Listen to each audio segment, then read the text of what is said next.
তো বন্ধুরা, যাই হোক, আজকে তো বাড়ি পৌঁছালাম এবং কী বলবো, আজকে কত রোড হয়েছে, কত জার্নি হয়েছে, ইনফ্যাক্ট কত স্ট্রেসে আছে আমি এখন। তো যাই হোক, কালকে রাত্রির থেকে দর্শনের দিন সন্ধ্যা আরতি দেখে ফেরার পর থেকে শরীরটা ভালো না। কালকে গঙ্গা স্নানও করেছি, অনেক ঘুরেছি, টিপ টিপ বৃষ্টিতে ভিজেছি। তো যাই হোক, কাল রাত্রিরে তাদের শুয়ে পড়েছিলাম এবং খুব ভোরে উঠতে পারিনি, একেবারে মাঝরাত্রি উঠতে পারিনি। ভোরে যখন গেছি, মঙ্গল আরতি অনেকটা হয়ে গিয়েছিলো, প্রায় অর্ধেক হয়ে গিয়েছিলো। তো যাই হোক, সেখানেও রাধা মাধবের দর্শন পাইনি। তারপর কৃষ্ণনগর স্টেশনে এসে থেকেও যা শুরু হলো, তো তারপর তো ভাবলাম যে দর্শন আরতিটা দেখবো, রোদ্দুর উঠেছিল বলে। তারপর মেঘ করছে বলে বেরিয়ে পড়লাম, কারণ বৃষ্টির মধ্যে সমস্যা। এই টোটো করে ঘাটে যাওয়া, মায়াপুর ঘাট, তারপর নৌকায় পার হওয়া, তারপর আবার অটো করে আসা কৃষ্ণনগর স্টেশন। তো এক্ষেত্রে মায়াপুর ইস্কন থেকে ডাইরেক্ট রিজার্ভ করে ঠিক আছে, সেখানে একাও টোটো 300 টাকা দিতে হয়। তো সেক্ষেত্রে এটাই বেটার। তো যাই হোক, আমি তাই দর্শনার্থী দেখা ক্যান্সেল করলাম, মেক করছে দেখে বেরিয়ে পড়লাম। তাও কৃষ্ণনগর স্টেশনে এসে শুনি যে আজকে ট্রেনের খুব বাজে অবস্থা, কিছু বলা যাচ্ছে না কোন ট্রেন কখন যাবে, আদৌ কোথাও পৌঁছাবে কি না, আদৌ পৌঁছলে কখন পৌঁছবে। তো যাই হোক, তখন আমার ফোনে স্টোরেজও ছিল না, স্টোরেজ কিছুটা খালি করে এই ট্যাপগুলো প্রায় সব আনইনস্টল করা ছিল। যাই হোক, আবার হোয়ার ইজ মাই ট্রেন নামিয়ে দেখলাম, দেখা ছিল সব চলবে, কিন্তু উল্টো পাল্টাই হয়ে গেল সব। কারণ প্রথমত কৃষ্ণনগর থেকে 7টা কত গাড়ি, 8টা কতই ছেড়ে গেল আমি যখন ঢুকলাম। তো যেগুলো আমি দেখিয়েছি ভিডিওতে, ঠিক আছে। তো যাই হোক, দেখবেন হয়তো সেগুলো আস্তে আস্তে। তো তারপর 8টা 40-এর মাতৃভূমি আছে আর 9টায় শিয়ালদা আছে। তো দুটোই মনে হয় ক্যান্সেল করে একটা ঢুকেছিল, মনে হয় শান্তিপুর কৃষ্ণনগর 3 নম্বর প্ল্যাটফর্মে, আমি তো 1 নম্বরে ছিলাম তখন। ওটাই শিয়ালদা অ্যানাউন্স করে দিল, এবং অ্যানাউন্স করার পর কিছু সময়ের মধ্যেই ট্রেনটা চালু হওয়া শুরু হয়ে গেল। তো আমি তো প্ল্যাটফর্মে যাচ্ছিলাম, আস্তে আস্তে যাচ্ছিলাম, আমি ভাবলাম একটু পরে নিশ্চয়ই ছাড়বে, এক্ষুনি অ্যানাউন্স করলো যখন। তারপর আমার কী মনে হলো, আমি তাড়াতাড়ি যেতে শুরু করলাম। তারপর আবার 3 নম্বরের প্ল্যাটফর্মে নামার সময় দেখি আবার বাঁশ দিয়ে রেখেছে।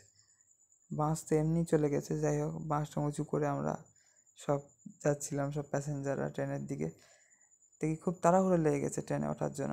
আসলে মনে হয় ট্রেনে হুইসেল দিয়ে দিয়েছিল তখন তাড়াহুড়ো যাওয়ার মধ্যে অত খেয়াল নেই। যাই সবাই তাড়াহুড়ো করে উঠছে, তার মধ্যে উঠে গেলাম, জাস্ট ট্রেনে উঠলাম আর ট্রেনটা ছেড়ে দিল।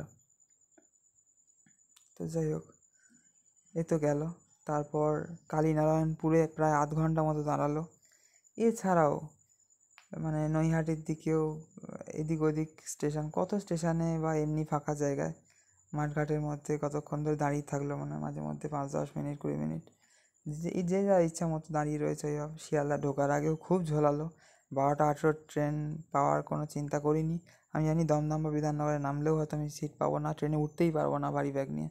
তো তার জন্য আমি শিয়ালদাতেই গেলাম, গিয়ে অনেক ওয়েট করলাম, 1-1.5 ঘন্টার উপরে ওয়েট করলাম। 1.5 ঘন্টা তো হবেই।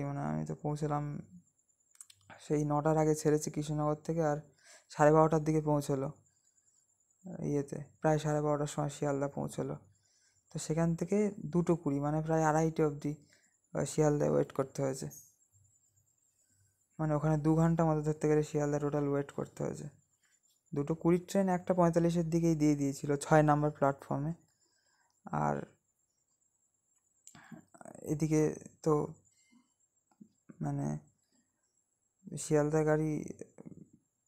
শিয়ালদাতে ঢুকেছিল, তো ওটা 7 নম্বর প্ল্যাটফর্মে কৃষ্ণনগরের গাড়ি। তারপর আবার হাসনাবাদ দিয়ে দিল 6 নম্বরে। ওই আমাদের যেটা সাথে ঢুকেছিল ওইটাই বনগা গেল। বনগা ঘন ঘন যাচ্ছিলো। আমাদের হাসনাবাদ 12টা 18 ছেড়ে যাওয়ার পর মনে হয় 2বার বনগা গেল, হাবড়া গেল, বা এদিক ওদিক টুকটাক আছে। বারাসাতটা ক্যান্সেল হয়ে, যেটা বারাসাত হাসনাবাদ হয়ে যায় বলছিল একজন। তো যাই হোক, এইভাবে ফাইনালি আসলাম বিকেলের মধ্যে বাড়ি। তো যাই হোক, ওখান থেকে মায়াপুর ইস্কন থেকে ঘাট 10 টাকা মতো নেয় টোটোয়, আর 3 টাকা ঘাট পার হয়ে 30 টাকা অটো নেয়। ওটা মনে হয় 43 টাকা মতো খরচ হয়।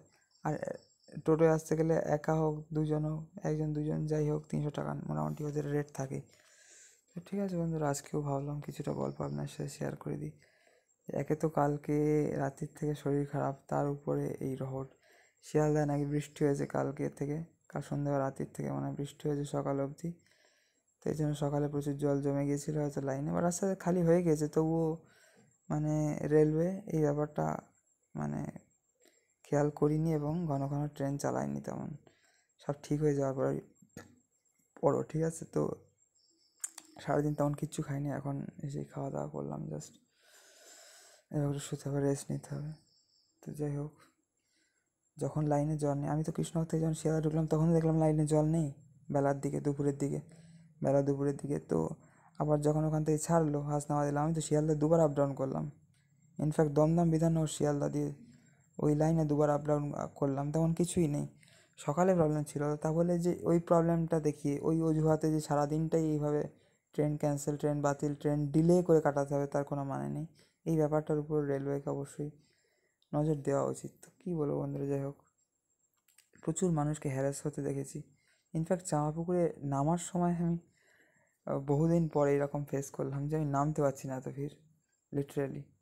এইদিকে বারাসাত থেকে আস্তে আস্তে খালি হতে শুরু করে, হাওড়ার দিকে মনে হয় অনেক খালি হয়ে যায়। জামাপুকুরে আরামসে রিল্যাক্সে নামা যায়। ইনফ্যাক্ট রাত্রিরে অফিস টাইমে ট্রেনে এলেও ভিড় থাকলেও, প্রচুর ভিড় থাকে, তাহলেও জামাপুকুরের দিকে এলে ফাঁকা হয়ে যায়। কিন্তু এখন দেখছি বিশাল চাপ আজকে, মানে শিয়ালদা প্যাসেঞ্জার, বারাসাতের প্যাসেঞ্জার সব। বারাসাত থেকেও যদি হাসনাবাদ লোকাল করে দিত তাহলেও ইনফ্যাক্ট ভালো হতো। যাই হোক বন্ধুরা, একটা শর্ট স্টোরি আপনাদেরকে শেয়ার করবো ভাবলাম আপনার সাথে, ঠিক আছে। তো যাই হোক, কৃষ্ণনগর থেকে তো আমাদের গাড়ি 3 নম্বর প্ল্যাটফর্মে দিয়েছিল, ওটা হচ্ছে প্যাসেঞ্জার স্পেশাল ট্রেন ছিল। 3 নম্বর প্ল্যাটফর্ম থেকে শিয়ালদায় 6 না 7-এ ঢুকলো, আর হাসনাবাদের গাড়ি 6-এ দিল। এখানে তো চাঁপাপুকুরে একেই ঢোকে, আর 2 নম্বরে শিয়ালদা যায় বা বারাসাত যায়, বারাসাত শিয়ালদা যায়, আর বসিরহাট হাসনাবাদের দিকে যায় হচ্ছে 1 নম্বর প্ল্যাটফর্মে। তো যাই হোক বন্ধুরা, আজকে আমাদের স্টোরি এখানেই থাক, ঠিক আছে। পরে আবার আপনার সাথে কথা হবে অন্য কোনো ভিডিও। ততদিন বা ততক্ষণ ভালো থাকবেন, সুস্থ থাকবেন, ঠিক আছে। জুড়ে থাকবেন আমাদের চ্যানেলে। শ্রীধাম মায়াপুরের অপূর্ব সুন্দর ভিডিও দর্শন করে থাকবেন। যে জয় শ্রী রাধেশ্যাম, জয় রাধা মাধব, জয় কুঞ্জ বিহারী, গোপী যেন বল্লভ গিরিবরধারী, যশোদা নন্দন ব্রজ যেন রঞ্জন, যমুনা তীরবনচারী। তো ভাবলাম পুরো গানটাই আপনার সাথে গেয়ে দিই, তার জন্য আমি রেকর্ডের ট্যাপ করে ওই রেকর্ডটা বন্ধ করলাম না। তো চলুন, সবাইকে বাই বাই, হরে কৃষ্ণ, রাধা রাধে, হরি বল।